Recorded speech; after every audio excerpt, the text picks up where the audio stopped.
Half of all American households have less than $87,000 saved for retirement. Not per year. Total. Everything. All of it. And here is the layer nobody includes when they cite that statistic. The people sitting at that number, the genuinely median American household, believe they are doing fine. They look at the people around them. The people around them look roughly the same. And the number stops feeling alarming. The deeper problem, the one this video is actually about, is that people doing significantly better than the median, people with 150,000, even 200,000 in their accounts, are also not going to make it. Not to security, not to options, not to the version of retirement where an unexpected bill is an inconvenience instead of a structural emergency. Because the threshold that actually changes what retirement feels like is not $1 million. It is not $2 million. It is $500,000. $500,000. And the majority of Americans will never reach it. Not because they couldn't have, because a specific set of invisible forces worked against them across 30 or 40 years in ways that nobody ever gave them the language to identify. And by the time the math became undeniable, the compounding window had quietly closed. This video is that language, the exact names of those forces, and the precise mechanics that separate the people who arrive at 65 with options from the people who arrive with a prayer. By the way, I built a free early retirement calculator because most of the ones you find online are mathematically wrong in ways that actually matter. They skip the variables that determine whether your plan survives contact with reality. Mine uses BlackRock and Vanguard modeling logic to expose the exact weak points in your current trajectory. And I only ask for your email to send the report because I do not store any of your financial data. Link is in the description. Now, I want you to hold one image for the entire length of this video because it is the most accurate mental model for what is happening to most people's retirement savings right now. Your financial life is a bucket. You are pouring money into it steadily across your working years. The money goes in. But there are holes in the bottom, small holes, quiet holes, holes you cannot feel unless you know exactly where to look. The water level never rises the way the math says it should. You work harder, earn more, pour faster, and the bucket still never seems full. The natural conclusion most people reach is that they need a bigger faucet, more income, a second job, a promotion. What they actually need is to find the holes. There are 4 of them. Each one has a name. And by the time we're done, the bucket is going to be patched. Whether you actually close the holes is your decision. But you're going to know exactly where they are. In a few minutes, I'm going to introduce you to 2 people who grew up on the same block, started their careers at nearly identical incomes, and arrived at their early 60s, $369,000 apart in retirement savings. But first, here is the hole that is probably costing you more than every financial mistake you have ever made combined, including the ones you're currently embarrassed about. If you have a retirement account, you are paying fees every single year, consistently, quietly. And if you have never deliberately looked up the expense ratio on the funds inside your account, the probability that you are paying somewhere between 20 and 40 times more than necessary for the exact same market exposure is extremely high. Not somewhat high, extremely. Here is the number I want you to hear clearly and remember. Take $200,000 in a retirement account. You are in a fund that charges an annual expense ratio of 1%. That is a completely standard fee for an actively managed fund, the type most commonly sold through financial advisors and included in many corporate 401k plans. 1% sounds like a rounding error. It sounds like the reasonable price of professional guidance. Here's what 1% actually costs you over 30 years at 8% average annual growth before fees. Your final balance is approximately $520,000. Now take that same $200,000, same starting point, same 30-year window, and move it instead into a basic S&P 500 index fund charging 0.05% annually.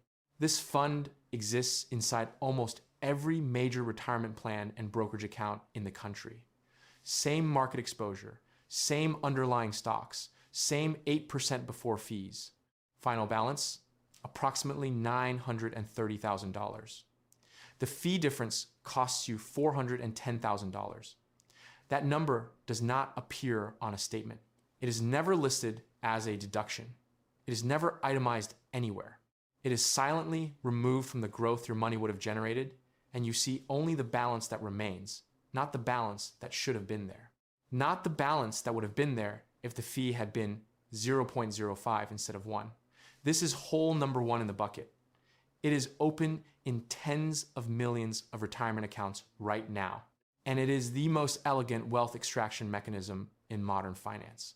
Entirely legal, technically disclosed, buried in a prospectus document printed in a font size designed not to be read, and across a 30-year career, more destructive to your retirement than almost any investment decision you could make with that same money.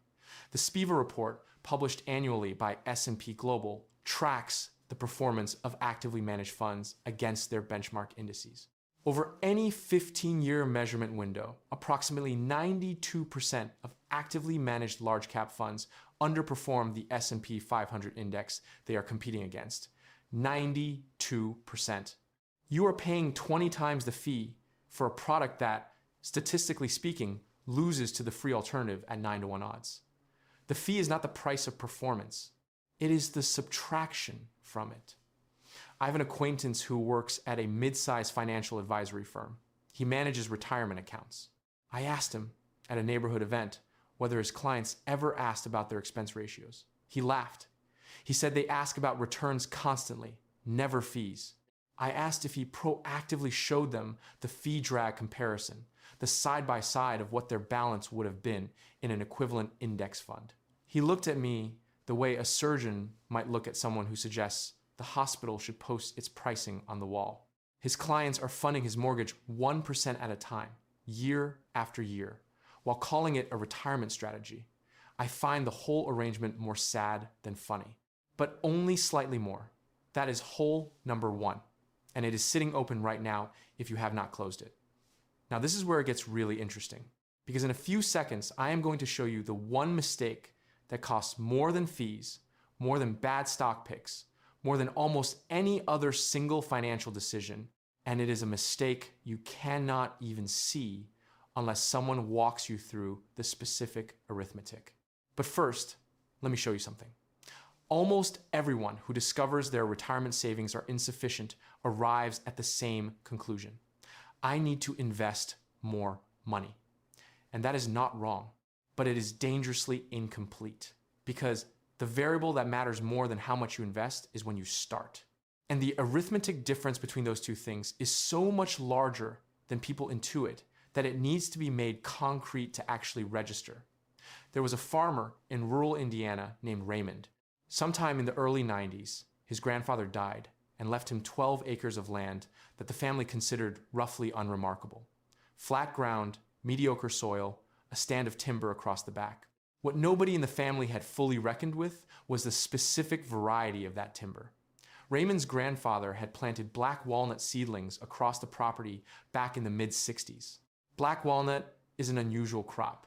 The trees require between 25 and 30 years to reach meaningful market value. For the first 10 years, they are functionally worthless. For the second decade, they are growing but still immature. And then, somewhere between year 25 and year 30, the lumber value of a mature black walnut becomes genuinely significant. $400 to $800 per tree in raw timber value depending on diameter and grade. Across 12 planted acres with thousands of trees, the numbers become extraordinary. Raymond's grandfather planted those seedlings in 1967, knowing with certainty he would never personally see the harvest. Raymond inherited the land in 1994. He sold the timber rights in 2001 for $1.3 million. His grandfather spent perhaps $3,000 on seedlings and labor. Raymond's entire contribution was choosing not to cut the trees down. That is compounding. And the lesson is not patience as a virtue. The lesson is specifically this. Cutting those trees down in 1982, 15 years before they were ready, would have produced firewood money. 20 years of silent, invisible growth would have been permanently erased by a single impatient decision. That is what an early retirement account withdrawal does. That is what halting contributions during a market correction does. That is what starting at 45 instead of 25 does. Every one of those decisions is an axe into trees that are not ready yet. $1,000 invested at 25 years old, compounding at 9% annually, becomes approximately $31,000 by 65. That same $1,000 invested at 45 becomes approximately $5,600. Same money, same rate, 20 fewer years. The difference is $25,400 per individual $1,000 contribution. Multiply that across a career's worth of delayed contributions, and you begin to understand why two people with nearly identical incomes can end up hundreds of thousands of dollars apart in retirement savings by their early 60s. You think the problem is not having enough money to invest. That is what it feels like. But the problem is not understanding that $50 per month at 25 produces more retirement wealth than $200 per month starting at 45. The problem is timing, not size. The problem is not the faucet. It is when you turned it on. And every year of delay costs you compounding you cannot recover from trees you are not planting today. By the way, hit subscribe if this is landing. The algorithm buries this channel without that signal, and I put a full week into each one of these. It costs you nothing. It means I keep making content like this. Now, let me bring in two people who are going to follow us through the rest of this video. Marcus and Dre grew up on the same block in the same city, same high school, same graduation year. Started working within 2 years of each other in their mid-20s. By 30, Marcus was earning $52,000 a year managing a distribution warehouse. Dre was pulling $48,000 doing logistics coordination across town. Close enough. Similar lives, similar income, same neighborhood grocery store, same barber they'd both been going to since high school. From the outside, these two lives were essentially running in parallel. By 62, one of them had $430,000 in retirement savings. The other had $61,000. 37 years of working. Same city, same starting line. This story is the subplot I want you to carry through the back half of this video, because the way it resolves explains more about why most people never reach $500,000 than any statistic I can cite. Let me tell you where the divergence actually happened, because the details matter enormously, and neither of them would have been able to name it while it was occurring. At 26, Marcus enrolled in his company's 401k and set his contribution at 4%, receiving a 3% employer match. Nothing dramatic. When his first meaningful raise arrived at 28, he did not upgrade his car. He was driving a reliable used vehicle with no urgent reason to change it. His company's 401k plan had an auto-escalation feature that he had checked during open enrollment without reading what it actually did. It increased his contribution rate by 1% per year, automatically, without requiring any decision. He barely noticed the fractional reduction in take-home pay. He forgot about the feature almost immediately and moved on with his life. Dre also enrolled in his 401k at 26. He was doing the right things. But at 29, a car repair arrived at the worst possible moment. The emergency fund was thin. He took a hardship withdrawal from the retirement account to cover it, paid the 10% early withdrawal penalty, paid the income tax, told himself he would make it up once things stabilized.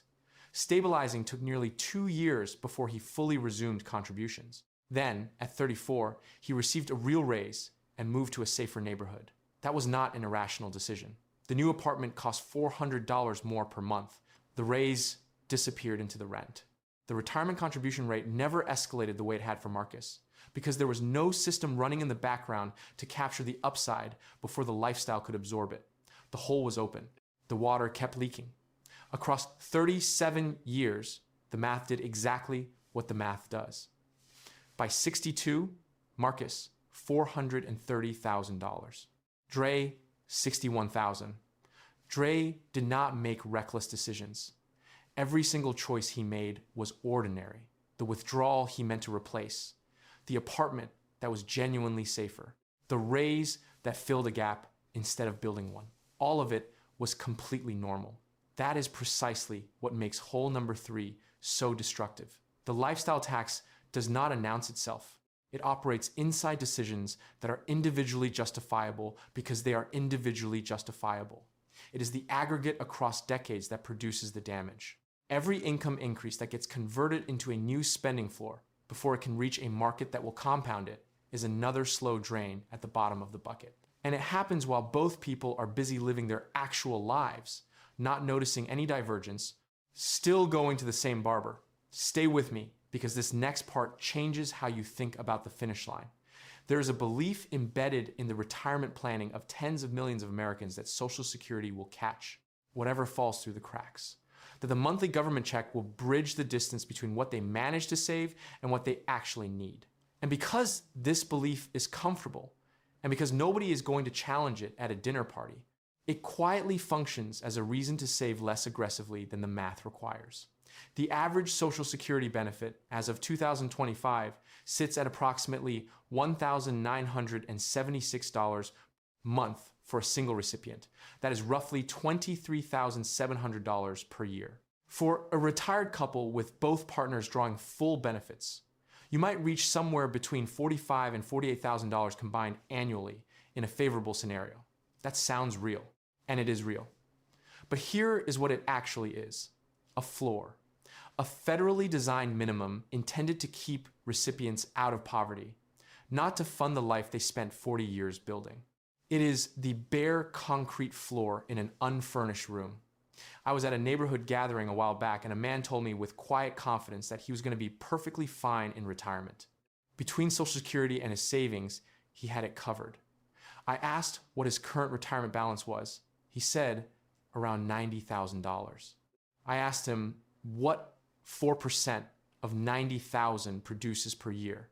He had not done that math. The answer is $3,600 annually. $300 per month from what might be 30 or 40 years of contributions. Added to Social Security at its average benefit, he lands at approximately $27,300 in annual retirement income. He lives in a city where a one-bedroom apartment averages $1,400 per month. I chose not to finish the arithmetic out loud. There are conversations that have their own natural endpoint, and he had clearly reached his. 4% of $500,000 is $20,000 per year from your savings alone. Add the Social Security average for a single recipient, and you arrive at approximately $43,000 in annual retirement income. With a paid-off home and manageable healthcare costs, that is genuinely livable. Not extravagant, but structurally stable. The unexpected car repair does not become a crisis. The medical bill gets paid without liquidating anything. You have a margin. That is what the $500,000 threshold actually does to Social Security. It converts Social Security from the entire building into the floor beneath it. Without that savings base, Social Security is not a supplement. It is the whole structure. And at $23,700 per year, every expense above routine is an emergency. That is hole number 4, not a leak in your savings. A miscalculation about what was supposed to catch you if the savings were not there. Now let me make this concrete, because this is where most financial content abandons you with a problem and no tools. Take someone we'll call Sasha, 41 years old, single, income of $78,000 per year. Current 401k balance of $44,000, contributing 4% for 7 years, collecting a 3% employer match throughout. She has never looked at the expense ratio on her funds. It turns out she is in an actively managed fund charging 1.1% annually. This is not unusual. It is completely ordinary. And it is hole number 1 open in her bucket right now. Move 1. Sasha opens the account, switches to the S&P 500 index fund in the same plan at 0.03% expense ratio. She changes absolutely nothing else. Over the next 24 years, at 8% average annual growth, that single change adds approximately $162,000 to her final balance. She spent about 30 minutes on the plan's website. Move 2. Sasha increases her contribution from 4% to 6% of her $78,000 salary. That is approximately $125 additional dollars per paycheck. Over 24 years compounding at 8%, that additional contribution adds roughly $138,000 to her balance at 65. Move 3. Sasha activates the auto escalation feature, set to increase her contribution by 1% per year until she caps out at 12%. This adds, in projected value, approximately $190,000 to her retirement balance over that same period. Projected balance at 65 with all three changes, starting from $44,000, approximately $835,000. Projected balance at 65 with none of those changes, continuing exactly as she is today, approximately $290,000. The difference is $545,000 from 3 configuration changes to a system she already has access to and already participates in. That is not motivational poster arithmetic. That is the compound interest formula applied to a realistic scenario. Same person, same income, same employer. 3 decisions that collectively took under an hour. The bucket had 3 holes. She patched all 3. The math responded accordingly. Now I want to walk you through what I call the 5 levels of retirement paralysis, because there is a meaningful difference between knowing what is wrong and understanding where exactly you are stuck. Most financial content skips the diagnostic entirely and leaves you with information you cannot locate yourself inside. Level 1 is ignorance. You have not looked at your actual retirement balance in several months. You do not know your expense ratio.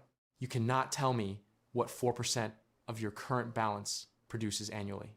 You are navigating toward an unknown destination without a map and without looking at the road. This is the default state for a significant majority of working Americans, and the cause is not irresponsibility. It is that the system is not designed to surface this information prominently for the people who would benefit most from having it. Level 2 is awareness. You have heard the statistics. You know the median is uncomfortable. You feel the quiet unease that probably caused you to click on this video. But you have not connected any of these facts to specific numbers that describe your specific situation with your specific balance and your specific time horizon. Level 3 is the danger zone. This is where most people spend their entire working careers. You know enough to be worried, but the gap between where you are and where you need to be feels too large to close in any way that feels meaningful. So you wait. Things will settle down, the raise is coming, the kids will be through school soon, and the waiting is the single most expensive thing you will ever do with your financial time. Not because time is money in the abstract sense, because time is compounding. And compounding does not issue extensions, does not accept explanations, and does not care whether the circumstances were genuinely difficult. It either runs in your favor or it runs against you, and there is no neutral position. Level 4 is action without optimization. You are contributing something. You have a 401k.